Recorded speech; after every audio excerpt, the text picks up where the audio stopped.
guys ready? This is a bald eagle, for sure.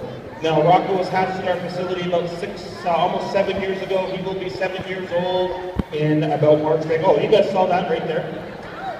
That right there is recycled rainbow trout right on your floor.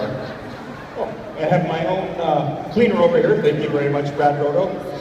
All right. Now, this guy is a male. He weighs right now just over 7 pounds, or just over 3 kilos. He has a 6.5 foot wingspan, which puts him 2 meters from wingtip to wingtip. And how about this fact? This is a boy.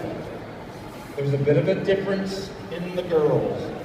Boys and girls look identical except for this one thing. Girls are a third larger and way bigger than their men. A girl could be 6 kilos, 13 pounds, folks, and she could have an 8.5 to 9 foot wingspan, puts her about 2.5, close to 3 meters in wingspan. They're substantially larger and stronger than their men.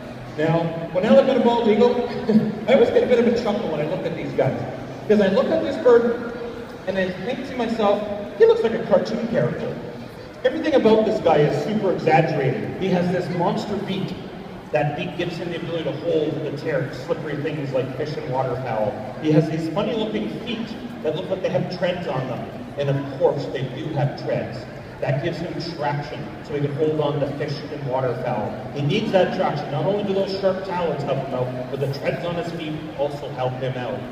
This bird right here, I would say, is essentially a symbol to the North American wilderness, along with the grizzly bear. You know, I think this bird sits in that type of esteem.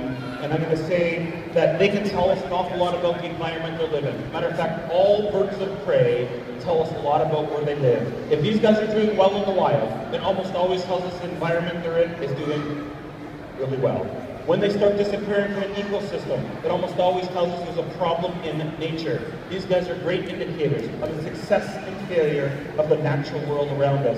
And I'm hoping during this show that you guys have taken in 1 or 2 or 3 or 4 facts. You'll take this knowledge with you, and you want to protect and conserve these great creatures in the wild. And I would say in the summer months, right here in Moncton, you should see bald eagles right here on the river system. I was in Fredericton last weekend, and I saw a bald eagle fly right over the radio station. I was walking in to do an interview right along the St. John River. And of course, I know there's a big power dam just north of town there. I think it's north. And of course, open water. Bald eagles will be there year-round, feeding off the fish and waterfowl. Along the ocean, not too far from here, you could also see bald eagles year-round. They need the open water to be able to fish. If you want to see Rocco on television before I end the show, last year he did a Subaru commercial. If you remember the Subaru commercial with the big mountain men and there's an eagle in it, that was Rocco. He's also been in a Jeep Liberty commercial for the Super Bowl. He's also done a Nissan car commercial. So this guy is a favorite of car manufacturers right across North America, I guess, because of course he is the bird of liberty. Thanks so much for coming to the show. You guys have been a great audience. Enjoy yourselves right here at Dinosaurs Past and Present.